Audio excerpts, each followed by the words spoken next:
स्वागत है आप सभी का आपके अपने YouTube channel chemistry by Manorama पे। मैं हूँ मनोरमा चौधरी और आज हम डिस्कस करेंगे नस्ट इक्वेशन को। लास्ट क्लास के अंदर हमने डिस्कस किया था कि इलेक्ट्रोड पोटेंशियल होता क्या है, स्टैंडर्ड इलेक्ट्रोड पोटेंशियल होता क्या है। ठीक है, तो इसका मतलब इलेक्ट्रोड पोटेंशियल जो है, इलेक्ट्रोड पोटेंशियल ये कितने तरह का होता है? ये दो तरह का बताया था। एक था स्टैंडर्ड इलेक्ट्रोड पोटेंशियल और एक बताया था नॉर्मल इलेक्ट्रोड पोटेंशियल। कहने का मतलब है ये जो इलेक्ट्रोड पोटेंशियल है ये दो टाइप का है। एक है स्टैंडर्ड इलेक्ट्रोड पोटेंशियल और एक हमने स्टैंडर्ड इलेक्ट्रोड पोटेंशियल।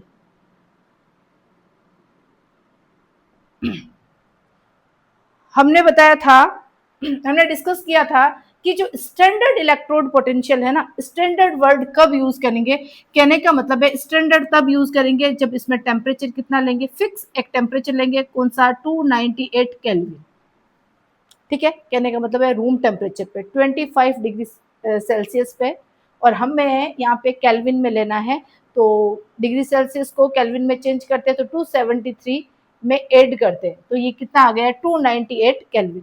ठीक है, और कॉन्सेंट्रेशन भी फिक्स रखी थी 1 मोलरिटी, ये कॉन्सेंट्रेशन रखा था, और प्रेशर भी फिक्स रखा था 1 एटीएम या फिर 1 बार भी हो सकता है। स्टैंडर्ड बोले तो ऐसी रिएक्शंस, ऐसा इलेक्ट्रोड पोटेंशियल जहां सब चीजें क्या है? फिक्स है, क्या है? कांस्टेंट है, मतलब कोई चीज वेरी नहीं कर रही है, उसको हमने बोला था स्टैंडर्ड इलेक्ट्रोड पोटेंशियल। और इसको हमने मेंशन कैसे किया था? इसको मेंशन किया था ई नॉट से। कैसे रिप्रेजेंट किया था? ई नॉट से। क्लियर है? और जो नॉन स्टैंडर्ड इलेक्ट्रोड पोटेंशियल है उसको किससे रिप्रेजेंट किया था? सिर्फ ई से, सिर्फ ई से रिप्रेजेंट किया था। ठीक है, अब यहाँ पे समझिए कि नॉन स्टैंडर्ड इलेक्ट्रोड पोटेंशियल मतलब जहां पर टेम्परेचर फिक्स नहीं हो। कहने का मतलब है ऐसा कोई टेम्परेचर 298 केल्विन ले, ऐसा कोई जरूरी नहीं है। जहां टेम्परेचर फिक्स नहीं है, जहां पे कॉन्सेंट्रेशन 1 मोलरिटी ले, ऐसा भी कोई फिक्स नहीं है। ठीक है, जहां पर प्रेशर जो है वो 1 एटीएम ले, ये भी जरूरी नहीं है, या 1 बार ले, ये भी जरूरी नहीं है। कहने का मतलब है वो टाइम के अकॉर्डिंग, कंडीशन के अकॉर्डिंग चेंज होती रहती है, उसको हमने बोला था नॉन स्टैंडर्ड इलेक्ट्रोड पोटेंशियल। अब जो स्टैंडर्ड बोलो चाहे नॉन स्टैंडर्ड बोलो या नॉर्मल बोलो, इसमें भी दो हाफ सेल बताए थे, एक ऑक्सीडेशन हाफ सेल और एक बताया था रिडक्शन हाफ सेल। कहने का मतलब एक ऑक्सीडेशन पोटेंशियल बताया था और एक रिडक्शन पोटेंशियल बताया था। ठीक है, यहाँ पे सारी कंडीशन क्या है? फिक्स है, इसलिए स्टैंडर्ड बोला। यहाँ पे कोई कंडीशन फिक्स नहीं है तो यहाँ चीजें क्या हो रही है? वेरी कर रही है, बदल रही है, किसके? कंडीशन के अकॉर्डिंग। तो यहाँ पर बोले तो नॉन स्टैंडर्ड इलेक्ट्रोड पोटेंशियल पे हम क्या यूज करेंगे? Nernst equation. Very very important, Nernst equation. Nernst equation बोले तो सब कुछ नष्ट कर देगी, मतलब कुछ भी फिक्स नहीं है, सब कुछ बदल सकता है।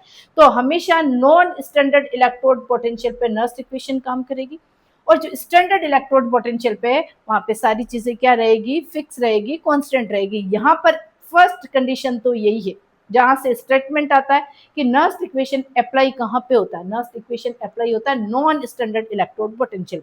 मतलब सब चीजें, टेम्परेचर, कॉन्सेंट्रेशन, प्रेशर, सब चीजें वेरी करेगी, बदलेगी समय के अनुसार। तो उसके लिए हमने नस्ट इक्वेशन लेके आए। तो इसका स्क्रीनशॉट ले लीजिए और हम इसको हटाते हैं यहाँ से। तो Nernst equation is used to calculate electrode potential and EMF of cell. EMF cell क्या बताया था? Electromotive force of cell. And electrode potential. ठीक है, इन दोनों को कैलकुलेट करने के लिए नर्स्ट इक्वेशन यूज की जाती है एट एनी टेम्परेचर। कोई सा भी टेम्परेचर हो सकता है, कोई सा भी प्रेशर हो सकता है, और कोई भी कॉन्सेंट्रेशन पर हम कैलकुलेट कर सकते हैं किसी भी सेल का इलेक्ट्रोड पोटेंशियल या फिर इलेक्ट्रोमोटिव फोर्स। उसके लिए क्या यूज की जाती है? Nernst equation. Very very important. अब नर्स्ट इक्वेशन के लिए एक फॉर्मूला आपको याद रखना पड़ेगा, फिर उसको हम डिराइव करते जाएंगे। देखिए, एक नॉर्मल इलेक्ट्रोड पोटेंशियल बोले तो हमने स्टार्टिंग में बता दिया है कि जो नर्स्ट इक्वेशन है वो नॉन स्टैंडर्ड इलेक्ट्रोड पोटेंशियल पे काम करता है, स्टैंडर्ड पे नहीं करता। इसका मतलब इससे क्या निकालेंगे? इलेक्ट्रोड पोटेंशियल बोले तो ई। ठीक है, ई बराबर E naught minus R T upon N F L N, यहाँ पे क्यू लिख सकते हैं, और यहाँ पे क्या लिखेंगे? एम, और ये क्या है? ऐसा। ये क्या बताया था? रिडक्शन पोटेंशियल को हमने क्या लिया है? स्टैंडर्ड लिया। इसको समझिएगा, ये फॉर्मूला आपको याद रखना है। E बराबर ई नॉट। ई क्या है? Electrode potential. ई नॉट क्या है? Standard electrode potential. आर क्या है? Gas constant. टी क्या है? Temperature in kelvin. बोला था टेम्परेचर चेंज हो सकता है, जो टेम्परेचर देगा वो उसकी वैल्यू रख देंगे। ये क्या है? Number of electrons participate in reaction. F is Faraday constant. Q is a quotient, बोले तो प्रोडक्ट अपॉन रिएक्टेंट की जो कॉन्सेंट्रेशन है उसको बोला जाता है रिएक्शन क्यूसेंट।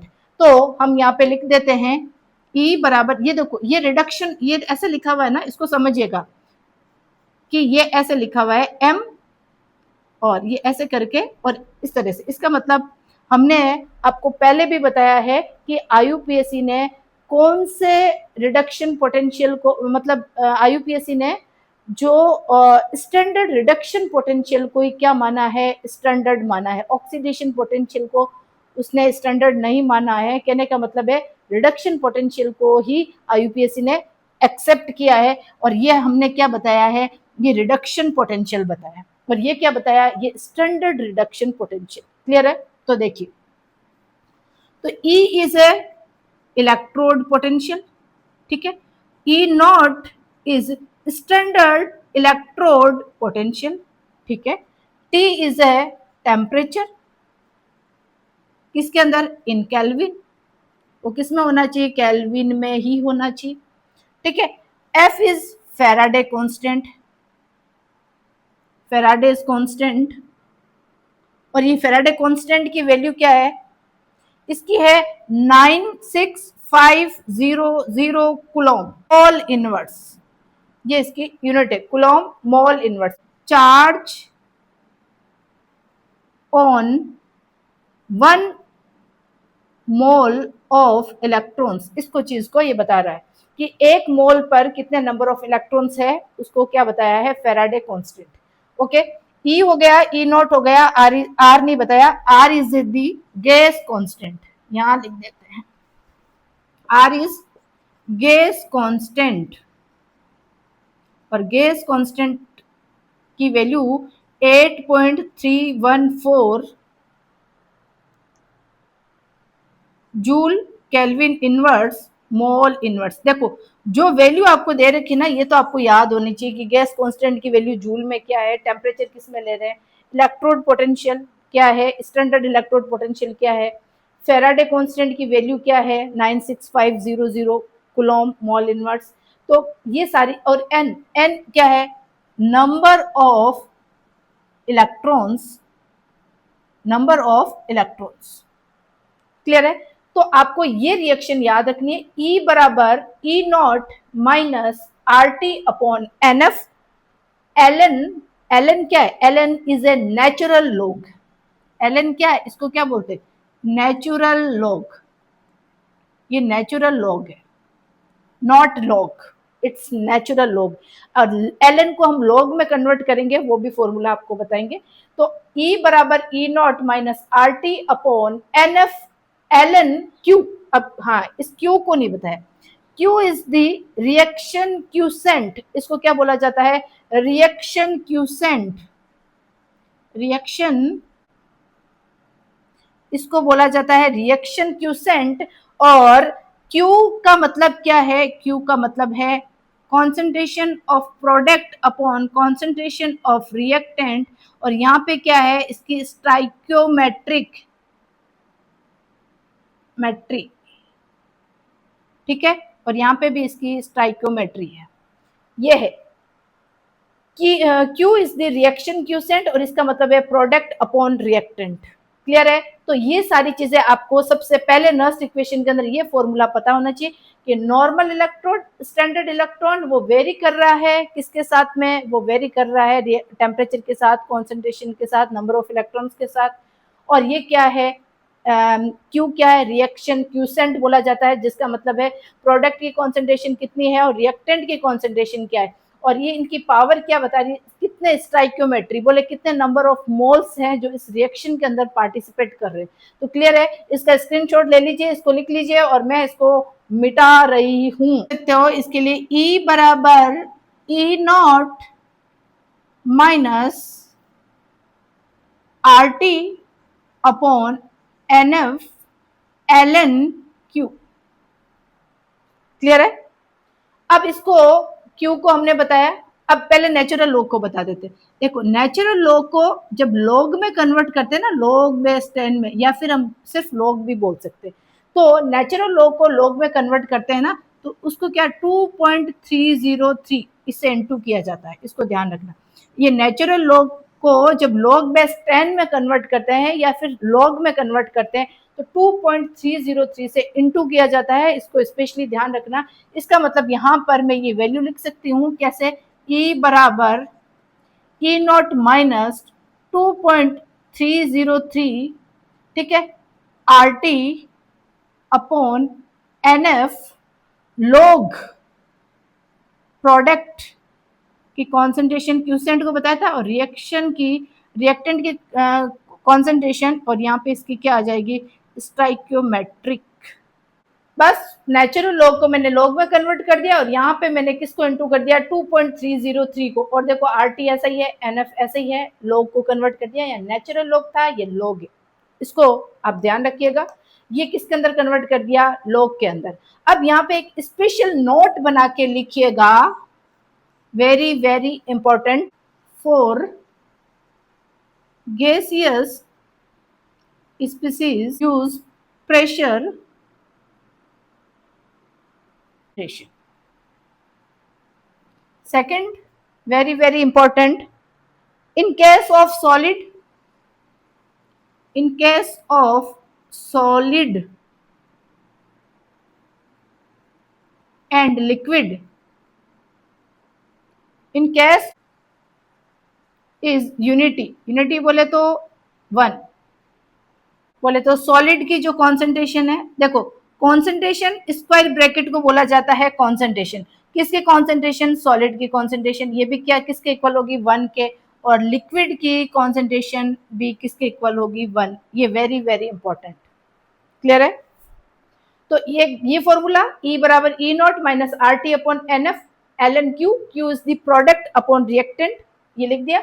और नेचुरल लॉग को लॉग में कन्वर्ट करते हैं तो 2.303 से इनटू करते हैं लॉग बेस 10 को, ये वाली वैल्यू पुट कर दी। और दूसरी चीज लिखी कि किसी सॉलिड की और लिक्विड की जो कॉन्सेंट्रेशन होता है उसको 1 यूनिटी माना जाता है, बोले तो 1 माना जाता है। ये आपको चीजें समझ में आनी चाहिए। क्लियर है? यहाँ पे ये सारी क्या है? रिडक्शन पोटेंशियल बता रहे हैं। फर्स्ट इक्वेशन है, हमने क्या लिख दी? E बराबर E naught minus 2.303 RT upon NF log concentration of product upon concentration of reactant, और ये स्टाइक्योमेट्रिक और इसकी स्टाइक्योमेट्री। क्लियर है? अब देखिए गैस कांस्टेंट की वैल्यू क्या लिखी हमने? 8.314।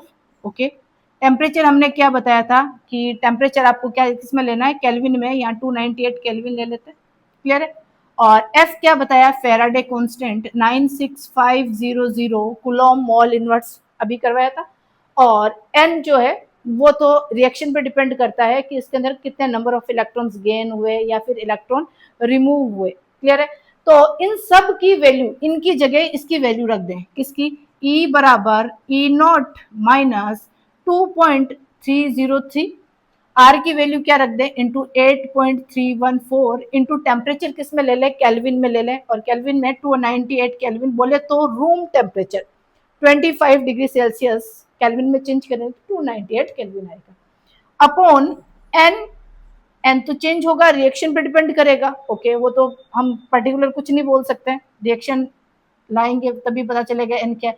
F is Faraday constant 96500 coulomb mole inverse, clear है, और बस कुछ भी चेंज नहीं, लॉग प्रोडक्ट की कॉन्सेंट्रेशन अपॉन रिएक्टेंट की कॉन्सेंट्रेशन और इसकी स्टाइकियोमेट्री, क्लियर है। अब इन सब को हम इंटू करते हैं, तो हमें इन सब को इंटू करके 96500 से हम डिवाइड करते हैं, तो हमारे पास एक वैल्यू आती है जिसको आप सीधा सा याद रखना है, ठीक है, कैलकुलेट करके देख लीजिए, फिर एग्जाम के अंदर इतनी कैलकुलेशन थोड़ी करोगे, इससे अच्छा कि उसकी वैल्यू ही याद रख लो, 0.0591 अपॉन, ये तो सारे कट पिट गए, ये सारी वैल्यू आ गई, अपॉन एन, और ये हो जाएगा वही लॉग प्रोडक्ट की कॉन्सेंट्रेशन अपॉन रिएक्टेंट की कॉन्सेंट्रेशन, क्लियर है, यहाँ कोई डाउट। तो ये आपकी एक फाइनल रिएक्शन हुई, बहुत बार क्वेश्चन बनता है, इसको समझिएगा, E बराबर E naught minus 0.0591 divided by N, N is the number of electrons, depends on reaction, clear है, और लॉग प्रोडक्ट अपॉन रिएक्टेंट की कॉन्सेंट्रेशन, और वही इसकी स्टाइकियोमेट्री, ठीक है। और यहाँ पे आपको पहले ही चीज बता दी कि लिक्विड की और सॉलिड की कितनी लेते हैं हम, यूनिटी बोले तो 1 लेते हैं, कहने का मतलब है कि इनका नहीं, सिर्फ एक्वस फेज बोले तो आयनिक फॉर्म को लिख सकते हैं, ये चीजें हमेशा ध्यान रखना, अभी क्वेश्चंस करेंगे तो चीजें क्लियर हो जाएगी, तो आप इसको नोट डाउन कर लीजिएगा कि सारी वैल्यू पुट करने के बाद में हम जो क्वेश्चंस करेंगे ना, न्यूमेरिकल क्वेश्चन, वो इस फॉर्मूले से करेंगे, और ऑब्जेक्टिव में कुछ भी आ सकता है कि भाई ये नर्स इक्वेशन है कि नहीं है, ये वाला फॉर्मूला सही है कि नहीं, तो स्टेप बाय स्टेप एक तो फॉर्मूला आप ये याद रख लीजिए, ठीक है, और एक फॉर्मूला आप ये याद रख लीजिए, क्वेश्चन यहां से बनेगा, गैस कांस्टेंट, ये नॉर्मल चीजें, ये नॉर्मल वैल्यूज है जो आपको ध्यान रखनी है, क्लियर है। पे जो हमने हाफ सेल, गैल्वेनिक सेल के अंदर दो हाफ सेल को जोड़ा था, कहने का मतलब है एक तो रिडक्शन हाफ रिएक्शन और एक बताया था ऑक्सीडेशन हाफ रिएक्शन। अब इसको समझना, एक हम लेते हैं Nernst equation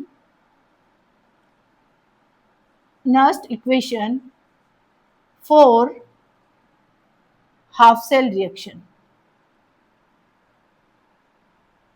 half cell reaction, half cell मान लीजिए ये हाफ सेल है,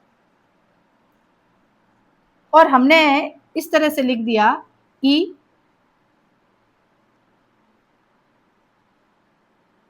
इस तरह से लिखा है, सपोज ये हमने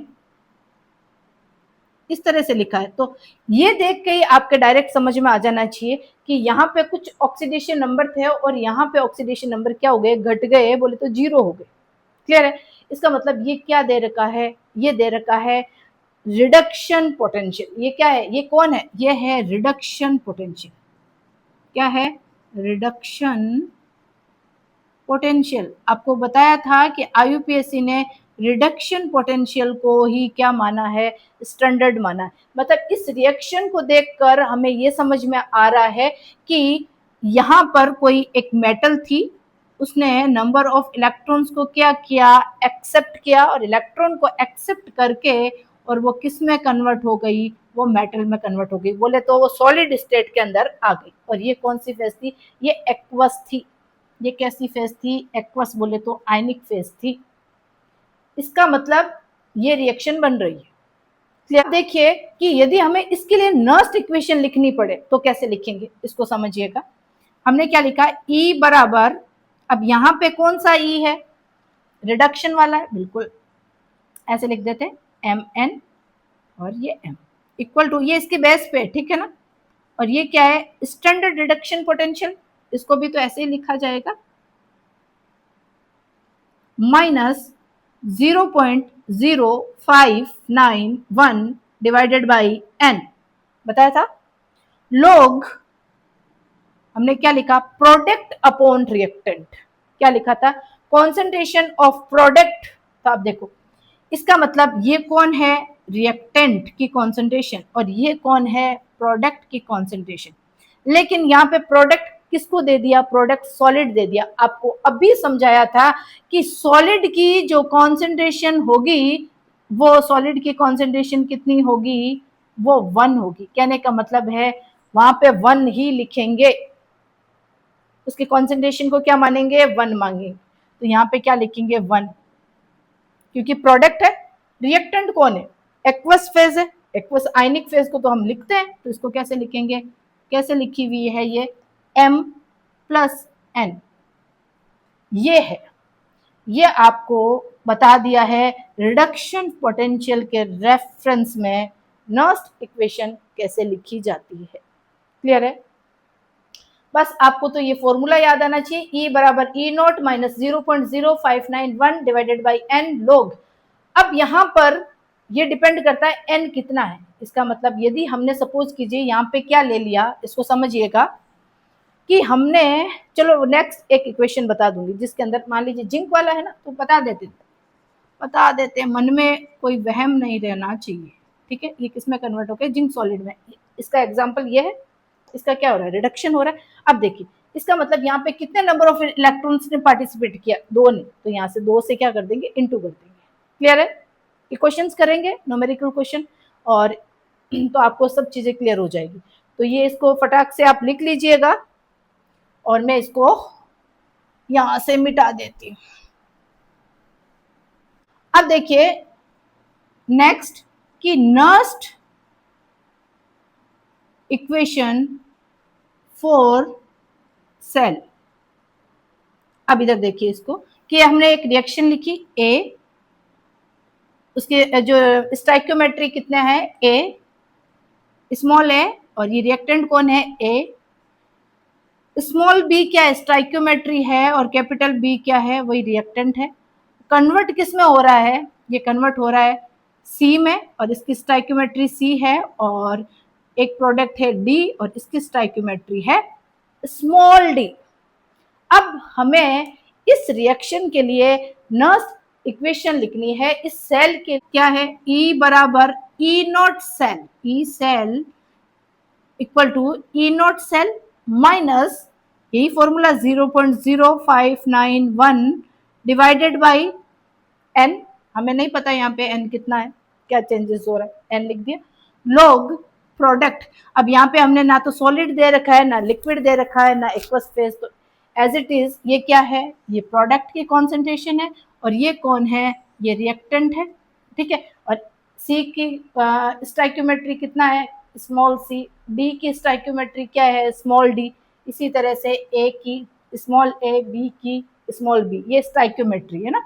तो हम इसको कैसे लिखेंगे, इसको लिखेंगे प्रोडक्ट, तो ये सी है, इसकी स्टाइक्योमेट्री जो नंबर ऑफ मोल्स बोले स्टाइक्योमेट्री। क्लियर है, और ये किसकी कॉन्सेंट्रेशन है, डी की, कैपिटल डी की, और इसकी stoichiometry small D, divided by reactant कौन है, कैपिटल ए की कॉन्सेंट्रेशन, इसकी स्टाइक्योमेट्री ए, कैपिटल बी की कॉन्सेंट्रेशन, और इसकी स्टाइक्योमेट्री स्मॉल बी। तो इस तरह से रिएक्शंस को लिखा जाता है किसी भी रिएक्शंस के लिए, इसको समझिएगा। कहने का मतलब है ये फॉर्मूला तो आपको आना चाहिए, E बराबर E naught cell minus 0.0591 upon n log product upon reactant. Clear है, और लिक्विड और सॉलिड की कॉन्सेंट्रेशन क्या लेंगे, यूनिटी बोले तो 1। डेनियल सेल, डेनियल सेल हमने किसका लिया था इलेक्ट्रोड, एक कॉपर का लिया था, और एक किसको लिया, जिंक को। आपको बताया था कि डेनियल सेल एक गैल्वेनिक सेल का टाइप है। ओके, अब देखो समझिए इसके अंदर कि जिंक और कॉपर में से किसका रिडक्शन बताया था, किसका रिडक्शन बताया था, कॉपर का क्या बताया था, रिडक्शन। ओके, और जिंक का क्या बताया, ऑक्सीडेशन। क्या बताया, जिंक का होगा ऑक्सीडेशन और कॉपर का क्या होगा, रिडक्शन। और जिसका रिडक्शन होता है वो हमेशा कौन होता है? Cathode, always cathode. और जिसका ऑक्सीडेशन होता है ऑलवेज एनोड। क्लियर है? तो देखिए पहले अपन रिएक्शन करते हैं for cathode, for cathode cell, for cathode half cell reaction, ऐसे लिख दो या क्या फिर फोर कैथोड लिखो, कोई दिक्कत नहीं है ना, एक ही चीज है। दोनों को जोड़ के तो डेनियल सेल बनाया है। ठीक है, अब देखिए अब कैथोड के अंदर हमने क्या किया कि कॉपर का क्या होगा? रिडक्शन होगा। इसका मतलब कॉपर ने क्या किया? 2 इलेक्ट्रॉन्स को एक्सेप्ट किया। कितने इलेक्ट्रॉन्स को एक्सेप्ट किया? 2 इलेक्ट्रॉन को एक्सेप्ट किया। और इलेक्ट्रॉन को एक्सेप्ट करके ये क्या बन गया? कॉपर, वो भी कौन सी? मेटल फेज में या सॉलिड स्टेट के अंदर। क्लियर है कि 2 इलेक्ट्रॉन, इलेक्ट्रॉन को एक्सेप्ट करना ही क्या है? रिडक्शन है। और ये हमने बता दी एक रिडक्शन रिएक्शन, और रिडक्शन किस पे होता है? कैथोड पे। अब इसके लिए नर्स इक्वेशन लिखेंगे तो क्या लिखेंगे? कॉपर सेल के लिए क्या लिखते हैं? इलेक्ट्रोड सेल कैसे बनाते हैं? कैसे बनाएंगे कि कॉपर का क्या हुआ है? रिडक्शन हुआ। तो इस तरह से लिखेंगे, हमेशा रिडक्शन की फॉर्म में ही लिखेंगे ना, क्योंकि स्टैंडर्ड क्या है? Reduction potential. क्लियर? तो E बराबर E नॉट, ओके, यहाँ पे भी सेम यही बताया था आपको, माइनस हम क्या लिखेंगे? 0.0591। अब n यहां पे हम बता रहे n, कितने n है इधर? 2 है ना, तो इसको लिखेंगे डिवाइडेड बाई 2 लॉग प्रोडक्ट। अब बताओ प्रोडक्ट कौन है यहाँ पे? कॉपर है, सॉलिड है, मेटल है। आपको बताया था सॉलिड की कॉन्सेंट्रेशन ऑलवेज यूनिटी होती है, दैट मीन्स 1। ठीक है, यहाँ पे लिखेंगे 1। ये प्रोडक्ट है। सॉलिड की हमेशा कॉन्सेंट्रेशन क्या होती है? सॉलिड की कॉन्सेंट्रेशन ऑलवेज 1, इसकी जगह हमेशा 1 लिखेंगे। डिवाइडेड बाय किसके कॉन्सेंट्रेशन? एक्वस की। ओके, ये कॉपर +2। तो इस तरह से हम कैथोड के लिए एक रिएक्शन, एक हाफ सेल रिएक्शन लिख सकते हैं।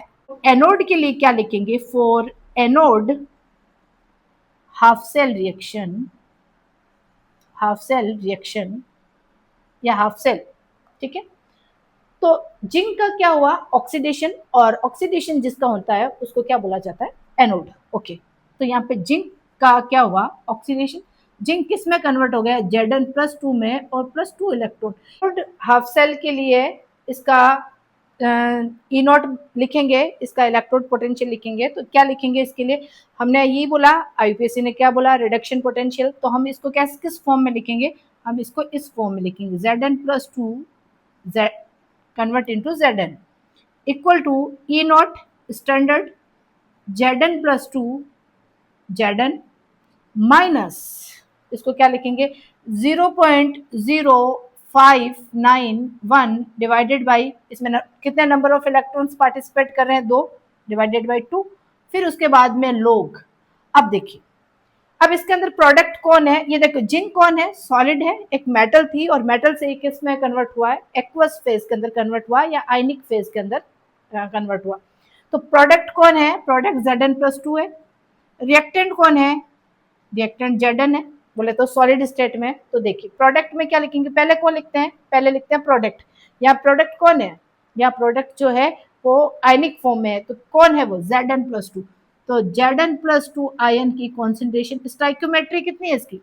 कुछ नहीं लिखा हुआ, that means number of moles कितने हैं? 1। ओके, अपॉन प्रोडक्ट देखिए, प्रोडक्ट यहाँ पे क्या है? सॉलिड है। आपको बोला था कि सॉलिड की कॉन्सेंट्रेशन हमेशा क्या होती है? 1 होती है। तो यहाँ पे चाहे 1 लिखो चाहे मत लिखो, कोई दिक्कत नहीं। तो ये क्या है? ये डेनियल सेल के अंदर, जिसको जिंक और कॉपर सेल बोला जाता है, तो इसका हमने कैथोड हाफ सेल और एनोड हाफ सेल लिखा है। अब हम पूरे को एक डेनियल सेल के लिए नस्ट इक्वेशन लिखना चाह रहे हैं। कहने का मतलब इन दोनों के अंदर जोड़ लेंगे। तो देखिए क्या क्या चीजें हैं जो कॉमन है। देखो इसके अंदर 0.0591, 0.0591, बस ये चीज चेंज है। देखिए ये चीज क्या है? चेंज है। और इसको हमने क्या बोला? कैथोड, और इसको हमने क्या बोला? एनोड। तो ई सेल क्या होता है? आपको बताया था ई सेल बोलो चाहे ई नॉट सेल बोलो, क्या बताया था? ई नॉट सेल बोलो। तो हमने क्या लिखा? E naught cathode minus E naught anode, ठीक है, एनोड इस तरह से लिखा था। कहने का मतलब है कैथोड में से एनोड को माइनस कर लेंगे और हम इसका इलेक्ट्रोड पोटेंशियल निकाल सकते हैं, बोले तो ई निकाल सकते हैं। ये स्टैंडर्ड फेज में ये और दूसरा नॉर्मल फेज में, तो इसको आप नोट डाउन कर लीजिए, ठीक है। अब पूरा डेनियल सेल के लिए नर्स्ट इक्वेशन लिखते हैं, इसको नोट डाउन कर लीजिए, मैं मिटा रही हूँ, क्लियर है। क्या किया हमने, लिखा कि एक जिंक था और जिंक ने किसके साथ रिएक्शन किया, कॉपर +2 के साथ, ओके, या कॉपर सल्फेट के साथ रिएक्शन किया था, और वो किसके अंदर कन्वर्ट हुआ, वो कन्वर्ट हुआ Zn+2 में, ओके, Zn+2, और ये किसमें, और कॉपर में। कहने का मतलब है जिंक का क्या हुआ, ऑक्सीडेशन हुआ, कॉपर +2 का क्या हुआ, रिडक्शन हुआ, रिडक्शन, और यही क्या है, anode reaction, sorry redox reaction. और ऑक्सीडेशन जिसका हुआ उसको हमने क्या बोला, एनोड, ओके। रिडक्शन जिसका हुआ उसको हमने क्या बोला, कैथोड। ये चीजें आपको पहले भी क्लियर करवा दी है, बस नर्स्ट इक्वेशन को समझने के लिए हम कर रहे हैं। ये रिएक्शन लिख रहे हैं, ई बराबर क्या लिखा, ई नॉट सेल, ई बराबर ई नॉट सेल क्या लिखेंगे, या ई बराबर ई नॉट लिख लो, ये लिख लेते कोई दिक्कत नहीं। ई बराबर ई cathode minus E anode, okay, ये हमें पता है। ई बराबर ई कैथोड माइनस ई एनोड, या फिर हम ये बोल सकते हैं ई बराबर ई राइट माइनस ई लेफ्ट, आपको हर एक चीज समझाइए। अब हम इसके लिए नर्स्ट इक्वेशन लिखना चाहेंगे, तो नर्स्ट इक्वेशन क्या लिखेंगे, ई बराबर ई नॉट माइनस 0.0591। अब देखिए कितने इलेक्ट्रॉन्स का चेंज हो रहा है, 2 के लिए, कि जिंक ने 2 इलेक्ट्रॉन को लूज किया और कॉपर ने 2 इलेक्ट्रॉन को गेन किया, इसका मतलब नंबर ऑफ इलेक्ट्रॉन्स कितने का चेंज हुआ, 2 का हुआ। अब लोग प्रोडक्ट कौन है, देखिए प्रोडक्ट 2 है, इसके अंदर प्रोडक्ट कौन है, इसके अंदर जिंक और कॉपर दोनों है। अब देखो कॉपर क्या है, सॉलिड है, इधर जिंक कौन है, सॉलिड है, इसका मतलब किसको लिखेंगे, सिर्फ जिंक को लिखेंगे ना, सॉलिड को तो हमेशा यूनिटी में लिखते हैं या वन में लिखते हैं, तो कोई दिक्कत नहीं। तो ऊपर कौन लिखेंगे आप, प्रोडक्ट, ठीक है, Zn+2। अब इसकी स्टाइक्योमेट्री कितनी है, 1 है, तो लिखने की जरूरत नहीं, अंडरस्टूड है, वो 1 है, ओके। अब ये तो क्या है, 1 है, इसको 1 लिखो तो भी ठीक है, नहीं लिखो तो भी कोई दिक्कत नहीं। कहने का मतलब है सॉलिड की कॉन्सेंट्रेशन 1 लेंगे, ठीक है। ये तो हो गया प्रोडक्ट, ओके। और ये क्या चीज हो गई, ये हो गया रिएक्टेंट, तो यही होता है लोग reaction quotient product upon reactant. तो रिएक्टेंट कौन है, Zn सॉलिड भी है और कॉपर एक्वस फेज में भी है, इसका मतलब आपको बताया था सॉलिड की क्या लेंगे, 1 लेंगे, तो कोई लिखने की जरूरत नहीं है। और ये कौन है, कॉपर, और कॉपर +2, ये आपका हो गया किसके लिए, डेनियल सेल की नर्स्ट इक्वेशन हमने फाइंड आउट कर ली कि ये डेनियल सेल की नर्स्ट इक्वेशन है। इसको आप बिल्कुल नोट डाउन कर लीजिए कि दोनों हाफ सेल को हमने जोड़ लिया, रिडक्शन हाफ सेल को और ऑक्सीडेशन हाफ सेल को जोड़ के, और डेनियल सेल के लिए नर्स्ट इक्वेशन बनाइए। अब नेक्स्ट नर्स्ट इक्वेशन के अंदर है डेरिवेशन ऑफ नर्स्ट इक्वेशन। अब इसको थोड़ा सा समझिएगा, अभी हमने क्या बनाया, डेनियल सेल, या फिर हम बोल सकते हैं गैल्वेनिक सेल, क्लियर है। गैल्वेनिक सेल कैसा सेल है, इलेक्ट्रोकेमिकल सेल है, ठीक है। और जो गैल्वेनिक सेल बताया था, तो हमने कहा ये रिएक्शन क्या हो रही, स्पॉन्टेनियसली हो रही, क्या हो रही है, स्पॉन्टेनियसली हो रही, बोले तो अपने आप हो रही, स्वतः हो रही, या फिर इसको बोल सकते हैं स्वतः हो रही, ठीक है। और जब रिएक्शन अपने आप होती है, जब रिएक्शन स्पॉन्टेनियस होती है, तो स्पॉन्टेनिटी को कौन बताता है, डेल जी, कौन बताता है, गिब्स एनर्जी, कौन बताता है, Gibbs energy, very very important. Gibbs energy की वैल्यू हमें डिसाइड करती है कि रिएक्शन स्पॉन्टेनियस होगी या नहीं। इसका मतलब गिब्स एनर्जी की वैल्यू, डेल जी की वैल्यू स्पॉन्टेनियस रिएक्शन के लिए कैसी आनी चाहिए? नेगेटिव आनी चाहिए। यदि गिब्स फ्री एनर्जी की वैल्यू नेगेटिव आएगी तभी रिएक्शन स्पॉन्टेनियस होगी। उसके साथ में हम ये भी बोलेंगे जो ई सेल है ना, क्या ई सेल या ई नॉट सेल, वो कैसा आना चाहिए? वो आना चाहिए आपको पॉजिटिव। कैसा आना चाहिए? पॉजिटिव। ये एक कंडीशन है स्पॉन्टेनियस रिएक्शन होने के लिए। अब देखिए, यदि हम यहां पर यूजफुल वर्क देखें बाय द सेल, क्या लिखेंगे? Work, work by the system बोले तो बाय द सेल क्या होता है? ये बाय द सेल जो होता है वो होता है पॉजिटिव। क्या होता है? पॉजिटिव। इसका मतलब उस रिएक्शंस के अंदर कुछ काम तो चल ही रहा है, तभी तो रिएक्टेंट किस में कन्वर्ट हुआ? प्रोडक्ट में कन्वर्ट हुआ। दैट मीन्स ये ऐसे लिख सकते हैं कि जो वर्क है ना वो डेल जी के क्या है? उल्टा है। डेल जी कैसा आना चाहिए? स्पॉन्टेनियस रिएक्शन के लिए। किसके लिए? स्पॉन्टेनियस रिएक्शन के लिए। स्पॉन्टेनियस ये कहता है डेल जी नेगेटिव आना चाहिए, ई सेल पॉजिटिव आना चाहिए और वर्क भी कैसा आना चाहिए? पॉजिटिव आना चाहिए। ये बोलना चाह रहा है। अब देखिए, वर्क पॉजिटिव कब आएगा? जब देखो ऑलरेडी नेगेटिव है, ऑलरेडी नेगेटिव है, गिव्स फ्री एनर्जी भी क्या है? नेगेटिव है। तो नेगेटिव नेगेटिव क्या हो जाएगी? पॉजिटिव हो जाएगी। और जब वर्क पॉजिटिव होगा दैट मीन्स रिएक्शन कैसी होगी? स्पॉन्टेनियस होगी, अपने आप होगी। इसके अंदर अपने को एनर्जी लगाने की जरूरत नहीं है। उस रिएक्शन के अंदर ये टेंडेंसी होती है कि वो अब ऑटोमेटिकली उसके अंदर रिएक्शंस होगी। क्लियर है? तो ये चीज आपको पता होना चाहिए कि डेल जी नेगेटिव आना चाहिए, ई सेल हमेशा स्पॉन्टेनियस के लिए पॉजिटिव आना चाहिए। यदि नॉन स्पॉन्टेनियस है मतलब आपको गधा मजदूरी करनी पड़ेगी, कहने का मतलब एनर्जी लगानी पड़ेगी, तब नेगेटिव आएगी। एक नॉर्मल स्पॉन्टेनियस रिएक्शन के लिए ये 3 कंडीशन है, इसको बिल्कुल ध्यान में रखिएगा। ये छोटे छोटे से यहाँ से ऑब्जेक्टिव क्वेश्चंस बनते हैं। इसका मतलब for galvanic cell is spontaneous cell. Galvanic cell कैसा है? स्पॉन्टेनियस सेल है।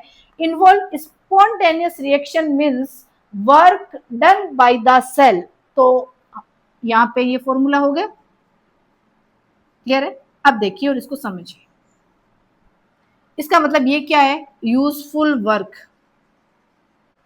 कि जो डेल जी है ना, डेल जी का, और आपको बताया था कि ई सेल कैसा होना चाहिए? ई सेल आपको बताया था पॉजिटिव होना चाहिए। अब देखिए एक नया फॉर्मूला क्रिएट होता है, del G equal to minus N F. F is the Faraday constant 96500 coulomb mole inverse, value बताई थी। तो ये फॉर्मूला आपको याद रखना है, ई नॉट सेल या ई सेल। क्लियर है? अब देखिए डेल जी गिब्स फ्री एनर्जी कैसा आनी चाहिए? नेगेटिव आनी चाहिए। ठीक है, ये पॉजिटिव आएगी तो अंडरस्टूड है, नेगेटिव की वैल्यू रहेगी। ठीक है, तो गिब्स फ्री एनर्जी नेगेटिव आना चाहिए। सेल कैसा होना चाहिए? क्योंकि यदि सेल नेगेटिव आ गया ना, यदि मान लीजिए ई सेल की वैल्यू क्या आ गई? ई सेल की वैल्यू मान लीजिए नेगेटिव आ गई, तो ये नेगेटिव वैल्यू और ये नेगेटिव वैल्यू क्या हो जाएगी? पॉजिटिव हो जाएगी। तो क्या रिएक्शन स्पॉन्टेनियस होगी? नहीं, डेल जी नेगेटिव आना चाहिए तभी रिएक्शन स्पॉन्टेनियस होगा। इसका मतलब ये 2 फॉर्मूला है जिसको आपको ध्यान में रखना है, वेरी वेरी इंपॉर्टेंट फॉर्मूला है और यहीं से क्वेश्चंस बनता है कि इन दोनों का बीच का। और ई सेल बराबर क्या होता है? आपको बताया था ई सेल बराबर क्या बताया था? ई कैथोड माइनस ई एनोड। इसका मतलब ई सेल की जगह ये वैल्यू रख सकते हैं, बिल्कुल रख सकते हैं। क्या लिखेंगे? Del G equal to minus N F और ये हो जाएगा E cathode minus E anode. Very very important कि पहले आपको कल नहीं, जो लास्ट वीडियो था उस लास्ट वीडियो के अंदर हमने आपको ये बताया था कि ई सेल कैसे, इलेक्ट्रोड पोटेंशियल कैसे निकालते हैं। वो वैल्यू फैराडे कांस्टेंट की वैल्यू आपको बताइए, नंबर ऑफ मोल्स जितने पार्टिसिपेट करते हैं और गिब्स फ्री एनर्जी निकालो। इस तरह के न्यूमेरिकल क्वेश्चंस करने होते हैं और ये अभी आपको करवाती हूँ ये वाला। क्लियर है? तो इस फॉर्मूले को ध्यान में रखिएगा, बहुत ही ज्यादा यूजफुल है, बहुत बार क्वेश्चन आते हैं इसके। चीजों के लिए यही बोल रहे हैं कि इसमें से भी आएगा, इसमें से भी आ सकता है, क्योंकि देखिए कि कंपटीशन बहुत टफ है, ठीक है। टफ का मतलब ये है कि क्वेश्चन कहीं से भी बन सकता है। अब जहाँ यूं मत हो जियो कि मैडम सब चीज़ें क्या बहुत इंपॉर्टेंट है, बहुत इंपॉर्टेंट है भाई, इंपॉर्टेंट इनमें क्वेश्चन आवे तो आपने पूरी तरह रेडी रहना है। कोई भी अपने एडो नहीं है कि आ चीज में कंफ्यूजन कंफ्यूजन वाली तो स्टेज राखनी नहीं, या तो भी चैप्टर नहीं छोड़ देना कि भाई तुम्हारे कटी मेमोरी में ये कटी टच चीज नहीं है वे, और या फिर पढ़ो नहीं तो बहुत अच्छा पढ़ जो, मैं पहले ही बताऊँ। इलेक्ट्रोकेमिस्ट्री एडो चैप्टर है जकार में क्वेश्चन बने रे बने, और वो बहुत मेरिट ने बहुत ज्यादा डिसाइड करने वालो चैप्टर है। इसमें कंफ्यूजन भी बहुत है। कंफ्यूजन क्यों? क्योंकि कॉन्सेप्ट क्लियर नहीं है तो कंफ्यूजन तो रहेगा। इसलिए मैं स्टेप बाय स्टेप बता रही हूँ, एक एक पॉइंट को समझा रही हूँ, 10 बार समझा रही हूँ। तो मैं सोच रही हूँ 10 बार समझा रही हूँ तो एक बार तो समझ में आएगा। टू NFE सेल, ठीक है, ये एक नॉर्मल कंडीशन। गिब्स एनर्जी, यदि हमने गिब्स फ्री एनर्जी डेल जी नोट कर दिया तो यहाँ पे क्या लिखेंगे, माइनस NFE0 सेल। स्टैंडर्ड के लिए स्टैंडर्ड, लोकल के लिए लोकल, ये दो फॉर्मूले हैं। टंटाना, इन दो फॉर्मूलों का आपको ध्यान रखना है। अब देखिए, तो हम ऐसे लिख सकते हैं क्योंकि हमने ये लिखा है E बराबर E0 minus 0.0591 divided by N लोग प्रोडक्ट की कॉन्सेंट्रेशन अपॉन रिएक्टेंट की कॉन्सेंट्रेशन, ऐसा कुछ लिखा। तो हम इसमें ई सेल का लिख सकते हैं, ई जो सिंपल ई लिया तो यहाँ पे क्या लिख सकते हैं, डेल जी।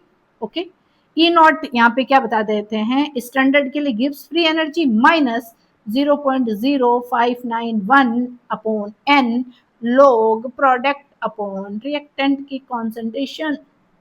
इस तरह से भी, इसका मतलब ये कैसा आया, देखिए आपको बताया कि यदि ये वाली वैल्यू है ना, ये वाली वैल्यू रख दे, del G equal to minus NFE cell, okay, equal to minus यहाँ पे क्या लिख दे, NFE0 सेल, ओके, और तो वही है ना, माइनस 0.0591 अपॉन एन लॉग, यहाँ पे मैं क्यूसेंट लिख देती, प्रोडक्ट अपॉन रिएक्टेंट। अब देखिए बराबर की वैल्यू कट जाएगी ना, ये देखिए ये कट जाएगी तो यहाँ पीछे क्या बचेगा, ई सेल, ये ई सेल है ना, और ये रामा ये कोई गलती कर दी, और ये क्या हो जाएगा, E0 सेल, ये देखो ई सेल बराबर E0 सेल माइनस 0.0591। इसका मतलब आप ऐसे लिख सकते हो, इस तरह से भी लिख सकते हो कि भाई ये ऑक्सीडेशन और रिडक्शन कब तक चलेगा। ऑक्सीडेशन और रिडक्शन बोले तो पोटेंशियल, इलेक्ट्रोड पोटेंशियल हम कब यूज करेंगे, या पोटेंशियल डिफरेंस कब तक बोलेंगे और कब बोलना बंद करेंगे। अब देखिए इसका मतलब इक्विलिब्रियम कंडीशन पर नस्ट इक्वेशन क्या होगी, जब प्रोडक्ट की और रिएक्टेंट की कॉन्सेंट्रेशन इक्वल आ जाए। कहने का मतलब है वोल्ट मीटर की अब रीडिंग जो है वो जीरो पे आ जाए, ना तो एनोड साइड है ना कैथोड साइड है, दैट मीन्स जीरो पोजीशन पे है। इसका मतलब क्या है कि वो सेल अब कौन सी स्टेज पे आ गया है, इक्विलिब्रियम स्टेज पे आ गया है। कांस्टेंट, इक्विलिब्रियम कांस्टेंट का आपको बता दिया, इक्विलिब्रियम कांस्टेंट मतलब अब पोटेंशियल डिफरेंस जीरो होना शुरू हो गया। ओके, अब देखिए कि हम एक डेनियल सेल लिया था, एक गैल्वेनिक सेल लिया था, और गैल्वेनिक सेल के अंदर हमने एक रिएक्शन लिखी थी कि जो zinc react with copper plus two gives copper plus Zn+2।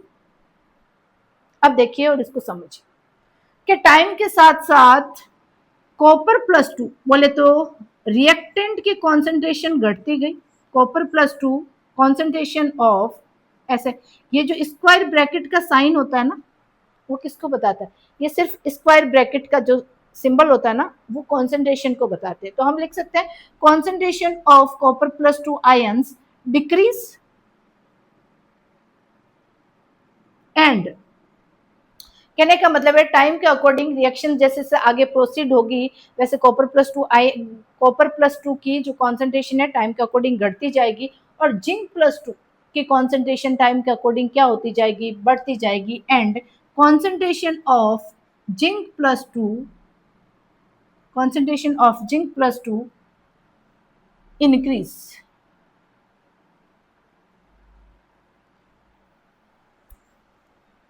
ऐसा ही कुछ रिएक्शन में हो रहा है, लेकिन अब हम किसकी बात करेंगे, इक्विलिब्रियम की बात। इसको समझिए कि after some times no change in concentration of these ions. इसका मतलब कॉपर+2 की कॉन्सेंट्रेशन जो घट रही थी गैल्वेनिक सेल के अंदर और जिंक+2 की कॉन्सेंट्रेशन गैल्वेनिक सेल के अंदर बढ़ रही थी, लेकिन एक ऐसी फेज आई, एक ऐसी स्टेज आई जहां पर उनके जो आयंस है जिंक+2 के या कॉपर+2 के, उनके आयंस की कॉन्सेंट्रेशन के अंदर कोई भी चेंजेस नहीं आया।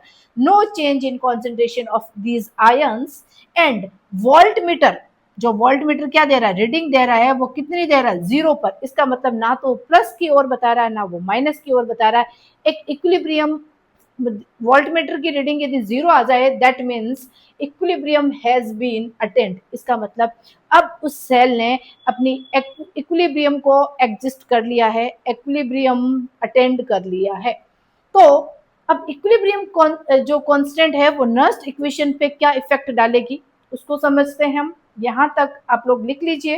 गैल्वेनिक सेल लिखा, सॉरी गैल्वेनिक सेल क्या, गिब्स एनर्जी लिखी। गिब्स एनर्जी हमने बोला रिएक्शन स्पॉन्टेनियस होगा, सॉरी स्पॉन्टेनियस होगा तो लेस देन 0, बोले तो नेगेटिव। और जब गिब्स फ्री एनर्जी की वैल्यू 0 से कम आएगी, कहने का मतलब नेगेटिव आएगी, तो रिएक्शन कैसी होगी, स्पॉन्टेनियस होगी। और स्पॉन्टेनियस होगी तो वो कौन से डायरेक्शन में होगी, वो फॉरवर्ड डायरेक्शन के अंदर होगी, मतलब आगे की तरफ रिएक्शन फॉरवर्ड डायरेक्शन में काम करेगी। क्लियर है। और मान लीजिए कि रिएक्शन डेल जी की वैल्यू ग्रेटर देन 0, बोले तो क्या आ जाए, पॉजिटिव आ जाए।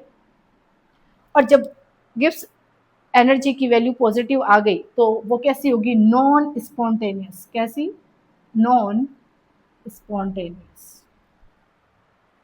अब वो रिएक्शन कैसी होगी, बैकवर्ड डायरेक्शन में होगी। कौन से डायरेक्शन में, बैकवर्ड। पहले वाली फॉरवर्ड में थी, अब ये वो बैकवर्ड डायरेक्शन में स्टार्ट रहेगी। ठीक है। लेकिन यदि डेल जी की वैल्यू क्या आ जाए, 0, यही तो कंडीशन है कि वो इक्विलिब्रियम को अटेंड कर लिया, कोई चेंजेस नहीं, ना तो पॉजिटिव ना नेगेटिव, दैट मीन्स 0। तो ये क्या बता रहा है, Gibbs free energy 0, that means ये कौन सी कंडीशन है, इक्विलिब्रियम। ये इक्विलिब्रियम को बता रही है। कहने का मतलब है अब रिएक्टेंट की कॉन्सेंट्रेशन और प्रोडक्ट की कॉन्सेंट्रेशन क्या हो गई है, इक्वल हो गई है। उनके आयंस के अंदर कोई चेंजेस नहीं आ रहा है। तो अब हम इसके लिए नर्स्ट इक्वेशन कैसे लिखेंगे, E बराबर E नॉट। अब देखिए, हाँ, जब इक्विलिब्रियम अटेंड कर लिया ना तो आप इसको समझिएगा, वेरी वेरी इंपॉर्टेंट। हाँ, यहाँ एक कॉन्सेप्ट बताना मैं भूल गई जो सबसे इंपॉर्टेंट है। क्योंकि देखिए जब इक्विलिब्रियम अटेंड कर लिया तो डेल जी की वैल्यू क्या आ गई, डेल जी की वैल्यू आई है 0। कहने का मतलब है वो किससे इफेक्ट हो रही है, वो टेम्परेचर से इफेक्ट हो रही है, वो प्रेशर से इफेक्ट हो रही है, वो कॉन्सेंट्रेशन से इफेक्ट हो रही है। कहने का मतलब तब तो ई सेल भी क्या होगा, ई सेल भी 0 होगा। वेरी वेरी इंपॉर्टेंट, ये भी क्या होगा, इक्विलिब्रियम। लेकिन E naught cell, E naught cell क्या है, स्टैंडर्ड इलेक्ट्रोड पोटेंशियल, ये 0 नहीं आएगा बच्चों। इसको समझ लीजिएगा कि इक्विलिब्रियम कंडीशन के अंदर Gibbs free energy del G equal to 0, E cell equal to 0, but E naught cell not 0। जैसे ये फॉर्मूला लिखा था, del G equal to minus N F E cell, ये लिखा। अब यहां पे एट इक्विलिब्रियम, एट इक्विलिब्रियम क्या हो गया, डेल जी 0, ई सेल 0, ई सेल 0, ये बता दिया, समझ में आ गया। अब नर्स्ट इक्वेशन क्या बोलती है, नर्स्ट इक्वेशन बोलती है ई बराबर E naught cell minus 0.0591 upon N log product upon reactant की कॉन्सेंट्रेशन, जिसको हमने क्या बोला था, रिएक्शन क्यूसेंट, ऐसे भी लिख सकते हैं, क्यू बताया था, रिएक्शन क्यूसेंट बोले तो concentration of product divided by concentration of reactant, ये बताया था, ये नर्स्ट इक्वेशन है। लेकिन हमने क्या कर दिया, एट इक्विलिब्रियम, ये ई सेल था, ई नॉट सेल, अब ई सेल पे क्या हो जाएगा, ई सेल तो जीरो हो जाएगा, कहाँ पे, इक्विलिब्रियम पे। और ई नॉट सेल आपको बताया ई नॉट सेल जीरो नहीं होगा, नॉट जीरो। दैट मीन्स अब क्या लिख सकते हैं कि ये तो जीरो हो गया, ये क्या हो गया, जीरो हो गया, कहाँ पे, एट इक्विलिब्रियम।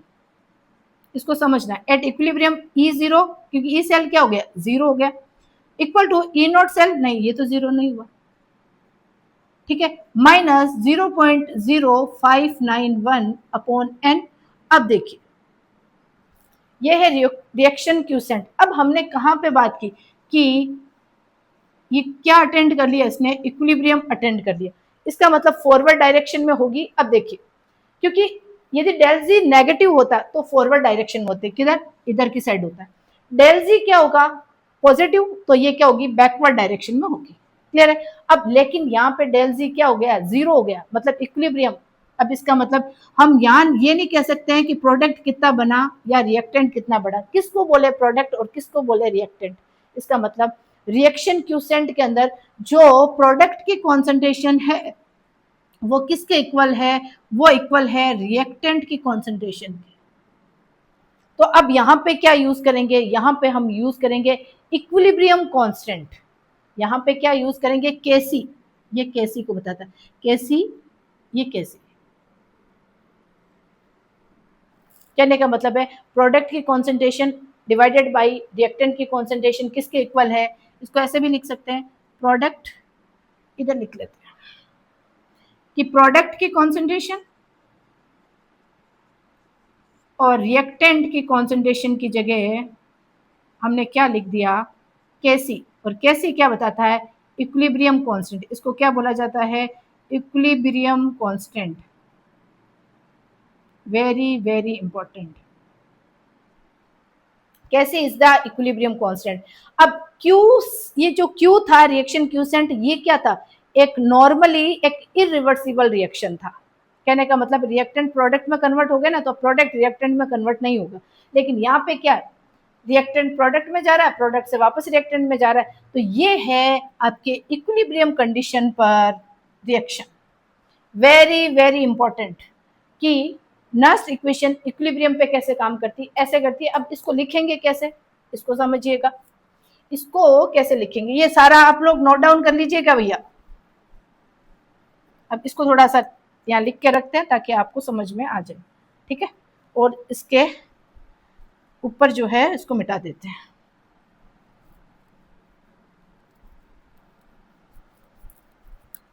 और ई नोट सेल को जब बाहर ले लेंगे तो क्या लिखेंगे, ये भी तो क्या हो गया है, प्लस के अंदर आ जाएगा, तो इसको लिखेंगे 0.0591 एन लोग केसी। कैसी है भैया तू, कब, ये ई नॉट है एट इक्विलिब्रियम पे, ये रहेगी Nernst equation, Nernst equation for equilibrium. Very very important, equilibrium पे नस्ट इक्वेशन का फॉर्मूला ये रहेगा, क्योंकि E naught standard electrode potential तो जीरो होगा नहीं, और जब ये जीरो नहीं होगा तो इसी की वैल्यू दिखाएगी।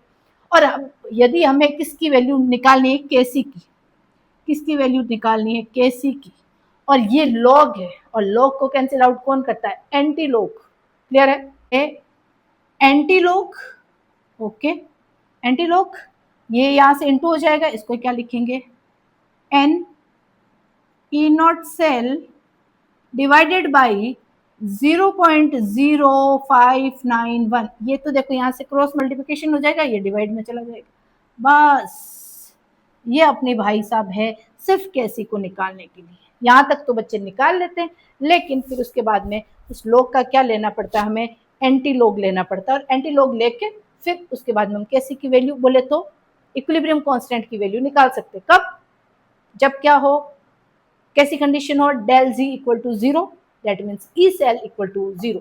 देखो आपको क्या क्या बताया, इसको वापस समझा देते हैं फटाक से, देखिए ई बराबर ई नॉट माइनस 2 पॉइंट, ये ऐसे लिखो, R T upon N F natural log product की कॉन्सेंट्रेशन अपॉन रिएक्टेंट की कॉन्सेंट्रेशन, ये स्टाइक्योमेट्री पे डिपेंड करती है, दोनों के स्टाइक्योमेट्री, ठीक है, सबके साथ स्टोइकियोमेट्री। क्लियर है? अब देखिए, हमने बोला जो नेचुरल लॉग है वो किसके इक्वल है, 2.303 लॉग बेस 10 के इक्वल है। तो हमने क्या बोला, ई बराबर क्या लिख दिया, ई नॉट सेल, ये सेल है, ठीक है, ये सारा सेल ही है भैया, ठीक है, सेल लिखो चाहे नहीं लिखो, आप समझ, अब इतना सारा करवा दिया, आप समझदार हो गए, ठीक है। अब देखियो, नेचुरल लॉग को हम किस में कन्वर्ट कर रहे हैं कि लॉग बेस 10 में, तो हम क्या लिख देंगे 2.303 लो, यहाँ ऊपर क्या आ जाएगा आर टी, है ना, अपॉन एन एफ, और लॉग यहाँ पे क्या लिखेंगे, प्रोडक्ट की कॉन्सेंट्रेशन अपॉन रिएक्टेंट की कॉन्सेंट्रेशन, ये लिख दे। अब हमें ये पता है कि आर की वैल्यू क्या है, आर है गैस कॉन्स्टेंट है 8.314 है, टेम्परेचर क्या है 298 केल्विन है, ओके, फेराडे कांस्टेंट की वैल्यू क्या है 96500 है, ओके। तो इस तरह से सारी वैल्यू को हमने रखा ना, तो हमें क्या वैल्यू मिली, ई बराबर E naught cell 0.0591 upon N, N तो वेरी करेगा, रिएक्शन पे डिपेंड करेगा, लोग प्रोडक्ट की कॉन्सेंट्रेशन अपॉन रिएक्टेंट की कॉन्सेंट्रेशन, और इसको हमने क्या बोला, Q, Q is the reaction quotient, ये हमने अभी तक बात की। फिर हमने ये बोला कि ये जो रिएक्शन है वो क्या है ना, इसके लिए डेल जी कैसा आएगा, इसके लिए डेल जी नेगेटिव आएगा।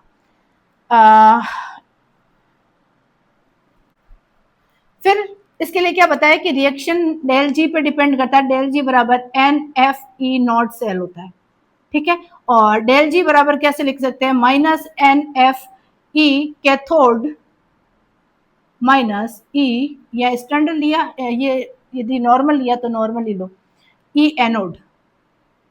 क्लियर है? और ये एक तरह की रिएक्शन बताई थी।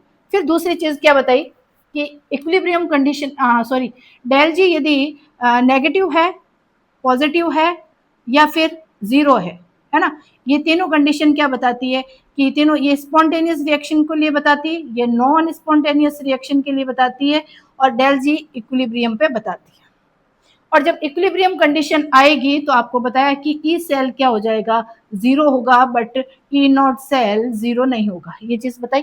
तो हमने ये जो रिएक्शन थी इसके अंदर हमने क्या, ई जीरो हो गया तो ई नॉट सेल बाहर आ गया, फिर 0.0591 अपॉन एन, और ये क्या हो जाएगा लॉग, और यहाँ पे क्या लिख दिया हमने केसी, और केसी इज द क्या बताया था, इक्विलिब्रियम कांस्टेंट, ठीक है। और एक रिलेशन हमने ये बताया था कि जो डेल जी है वो वर्क के क्या है, उल्टा है, वो वर्क के क्या है, उल्टा है, कहने का मतलब है ये ऐसे, वर्क जो है, सॉरी सॉरी सॉरी, ये वर्क बराबर क्या होगा, माइनस डेल जी, ठीक है। और ई सेल हमेशा क्या होना चाहिए, पॉजिटिव होना चाहिए, किसके लिए, स्पॉन्टेनियस रिएक्शन के लिए, आपको चीजें बताई थी, ठीक है। तो ये पूरी नर्स्ट इक्वेशन है, और इससे रिलेटेड ये फॉर्मूले है जो आपको ध्यान में रखना है, और इसी से क्वेश्चंस बनेंगे, ठीक है। तो एक क्वेश्चन करके देखते हैं और समझते हैं।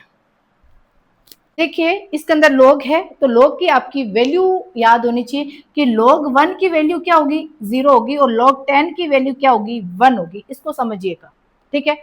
तो इसका मतलब यहाँ पे हुआ कि आप जैसे log 1 से लेकर 10 के बीच में, log 1 से लेकर log 10 के जो वैल्यू है वो कहाँ से, 0 से 1 के बीच में आएगी, तो आपको log 2 की वैल्यू 0.30, आप इतना सा भी याद रखते तो कोई दिक्कत नहीं, मतलब पॉइंट के बाद में 2 डिजिट को याद रख लो, ठीक है, 0.60 से 0.69, इतना सा आप याद रख लीजिए, ये 10 तक वैल्यू है, और इसको आप नोट डाउन कर लीजिए कि ये लॉग की वैल्यू बहुत ज़्यादा इंपॉर्टेंट है, और ये क्वेश्चंस के अंदर बहुत ज़्यादा आता है।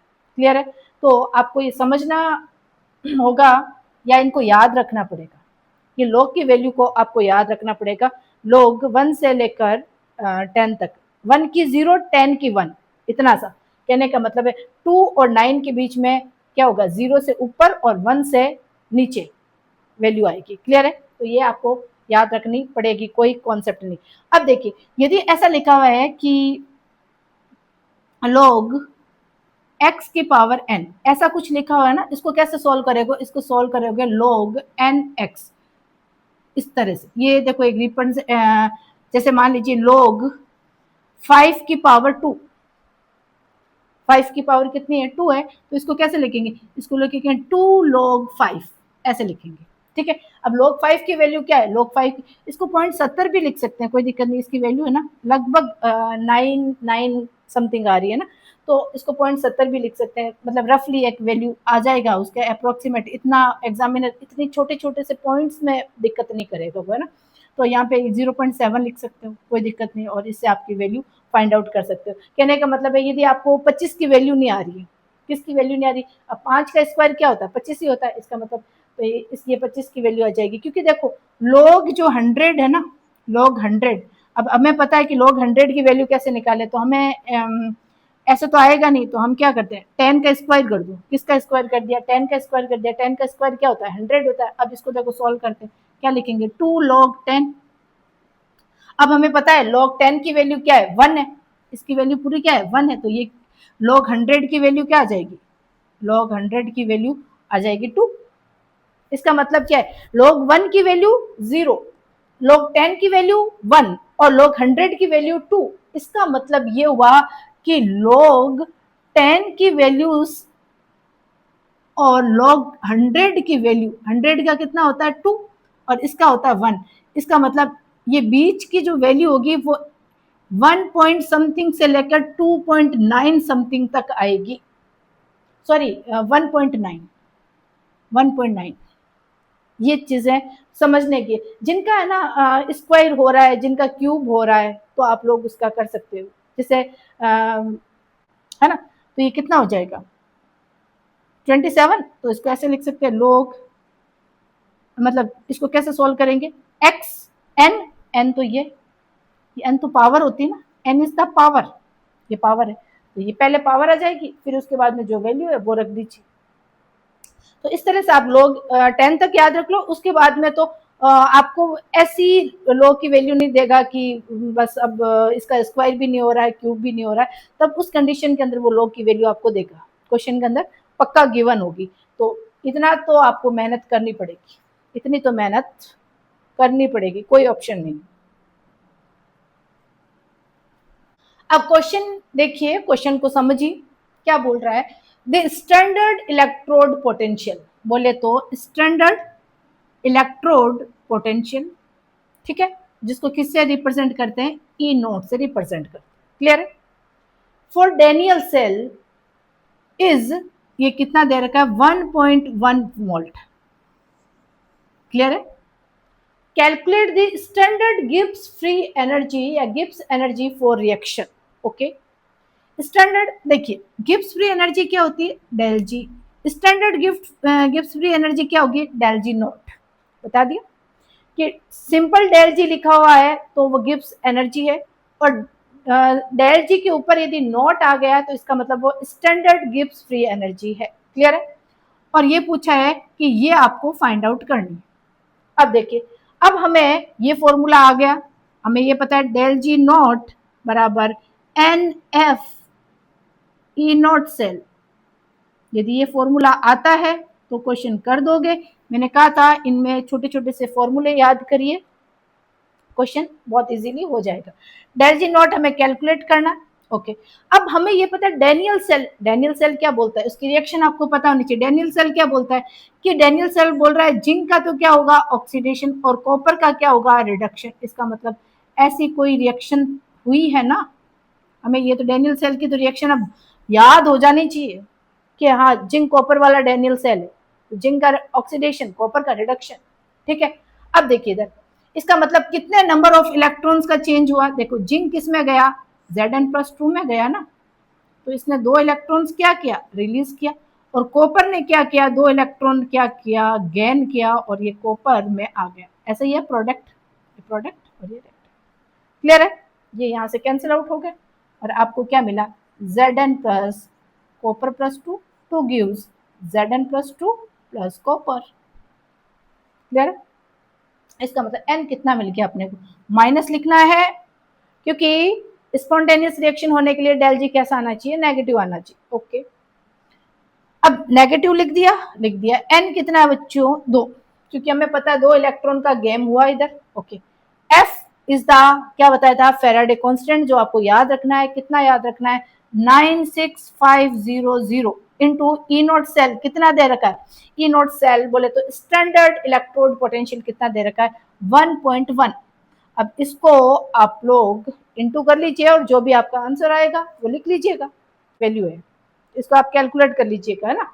तो इस तरह से क्वेश्चन कहने का मतलब ये फॉर्मूला काम आएगा। जो लास्ट के अंदर जितने भी मैंने फॉर्मूले लिखवाए ना वो फॉर्मूले सारे इंपॉर्टेंट है, वो न्यूमेरिकल्स को मतलब एज इट इज उसमें न्यूमेरिकल्स आते हैं। ये इसको समझिए, ये क्या पूछ रहा है, find the reduction potential and oxidation potential of iron plus 2, इतना दे रखा है कि इतनी इसकी कॉन्सेंट्रेशन ये रखी और फिर ये आयरन सॉलिड में चला गया, मतलब रिडक्शन हो गया, ठीक है, एट 25 डिग्री सेल्सियस, और इसका स्टैंडर्ड इलेक्ट्रोड पोटेंशियल आपको दे रखा है। क्लियर है। अब इसका मतलब इस रिएक्शंस को समझिए कि ये आपको क्या दे रखा है कि आयरन प्लस 2 किस में कन्वर्ट हुआ, आयरन के अंदर कन्वर्ट हुआ। ये रिएक्शन यही बोलना चाह रही है कि आयरन जो प्लस 2 है जिसकी कोई भी कॉन्सेंट्रेशन रखी है और वो किस में कन्वर्ट हुआ, आयरन के अंदर। इसका मतलब ये रिडक्शन पोटेंशियल दे रखा है। अब देखिए इसको समझिए कि इसको हम कैसे लिखेंगे, इसको हम इस तरह से लिखेंगे, आयरन प्लस 2, दो इलेक्ट्रॉन को इसने एक्सेप्ट किया और इसने क्या बनाया, आयरन, जो क्या है सॉलिड स्टेट के अंदर है। क्लियर है। अब इसके लिए नेक्स्ट इक्वेशन कैसे लिखेंगे, ई सेल बराबर ई नॉट सेल, और ई नॉट सेल तो हमें दे रखा है, ई नॉट सेल तो हमें दे रखा है, okay, minus 0.0591 upon N, n कितने नंबर ऑफ इलेक्ट्रॉन्स का चेंज हो रहा है, 2 इलेक्ट्रॉन्स का चेंज हो रहा है, लोग प्रोडक्ट, प्रोडक्ट अपॉन रिएक्टेंट होता है। अब प्रोडक्ट कौन है, सॉलिड है, और प्रोडक्ट सॉलिड है तो आपको बताया था सॉलिड की कॉन्सेंट्रेशन हमेशा कितनी लेनी है, 1 लेनी है, बताया था 1, अपॉन रिएक्टेंट कौन है, आयरन प्लस 2, और आयरन प्लस 2 की कॉन्सेंट्रेशन कितनी दे रखी है, 0.01 मोलर, ये दे रखा। क्या इसकी कोई स्टाइक्योमेट्री है, कोई स्टाइक्योमेट्री नहीं है, मतलब नंबर ऑफ मोल्स क्या है, 1 है। अब देखो इसको ऐसे लिख सकते हैं, कैसे,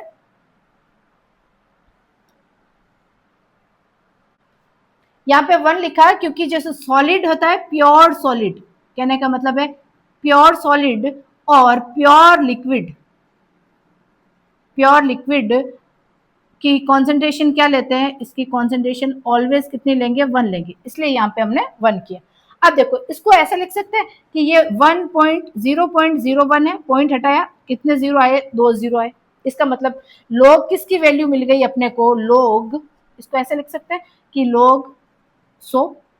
अब लोग 100 को ऐसे लिख सकते हैं कि लोग 10 का स्क्वायर, इस तरह से कर सकते हैं ना, लोग 10 का स्क्वायर कितना होता है, 100 होता है, क्योंकि सपोज कीजिए अपने को लोग 100 की वैल्यू नहीं पता है, ऐसे तो मैंने बताई थी लोग 100 की वैल्यू 2 होती है, लेकिन हमें नहीं पता, 10 का स्क्वायर किया, ठीक है, इसका मतलब लोग x की पावर n, तो इसको कैसे लिखेंगे, n log x, ठीक है, n कितना है, 2 है, हमने लिख दिया 2, log x कितना है, log x कितना है, ये x है ना, ये log x है, तो ये जाएगा log 10, और log 10 की वैल्यू कितनी बताई थी, log 10 की वैल्यू होती है 1, इसका मतलब ओवरऑल इसका कितना नंबर मिला आपको, कितना लोग, ये 2 कितना मिला, 2।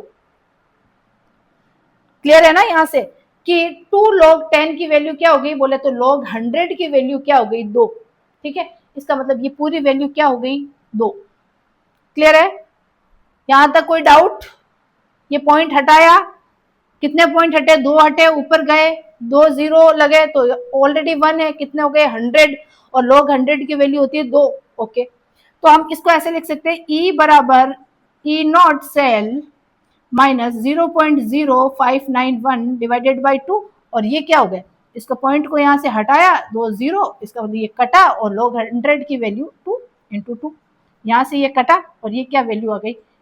अब देखो ई नॉट की वैल्यू दे रखी है, बिल्कुल दे रखी है, कितना है, माइनस 0.45 दे रखा, माइनस ये वाली वैल्यू ऐड कर दीजिए, 0.59 ऐसा कुछ करके आया, हाँ ये वोल्ट आ गया, ये ई सेल की वैल्यू आपको मिल गई, किसकी, ई सेल की वैल्यू मिल गई। क्लियर है, पोटेंशियल हमें मिला है 0.509, ठीक है। अब आपको ये बताया था कि जो रिडक्शन पोटेंशियल होता है ना वो ऑक्सीडेशन पोटेंशियल का क्या होता है, उल्टा होता है, ठीक है। अब ये दोनों एक दूसरे के साइन में डिफरेंट होता है, तो ऑक्सीडेशन पोटेंशियल क्या हो जाएगा, कि ऑक्सीडेशन पोटेंशियल हो जाएगा -0.509। ये आंसर ऑक्सीडेशन का हो गया पोटेंशियल और ये हो गया रिडक्शन पोटेंशियल का। तो क्लियर है, आपको इस तरह से क्वेश्चंस करने होंगे, तो इसमें आपको कोई डाउट नहीं होना चाहिए। और इस नर्स इक्वेशन से और भी जितने रिलेटेड क्वेश्चंस होंगे मैं नेक्स्ट वीडियो के अंदर करवाती हूँ, और आप इनकी प्रैक्टिस करिएगा, इसके कॉन्सेप्ट को समझिएगा कि स्टैंडर्ड पूछा है, एक नॉर्मल पूछा है ना, ये चीजें आपको समझ में आनी चाहिए। रिडक्शन पूछा है, एक ऑक्सीडेशन पूछा है, हमें क्या लेना है, हम आईयूपीएसी के अकॉर्डिंग क्या करना है, तो ये फॉर्मूले याद रहेंगे, कॉन्सेप्ट समझ में आएगा तो क्वेश्चंस आपके गलत नहीं होंगे। तो करिएगा इसकी प्रैक्टिस और हमारे चैनल को शेयर करिएगा, ताकि जितने भी स्टूडेंट्स पढ़ रहे हैं, जिनको प्रॉब्लम्स आ रही है, जिनको लग रहा है कि केमिस्ट्री बहुत हार्ड है, बहुत इजी चैप्टर है, तो उन लोगों को शेयर करिएगा, सब्सक्राइब करवाइएगा और देखते रहिएगा आपका अपना YouTube channel chemistry by Manorama.